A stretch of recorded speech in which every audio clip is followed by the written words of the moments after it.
పూలంగి సేవ.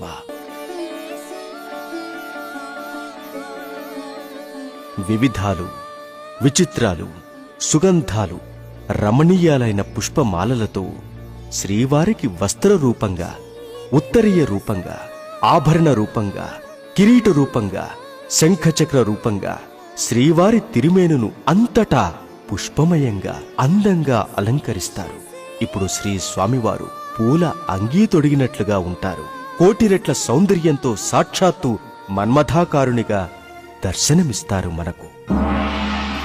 ప్రతి గురువారం నాడు పూలంగిని ధరించిన శ్రీ స్వామివారిని సేవించి శ్రీ స్వామివారి ఆశీస్సులకు పాత్రులవుతూ ఎందరో భక్తజనులు తన్మయులు, కృతార్థులు అవుతున్నారు.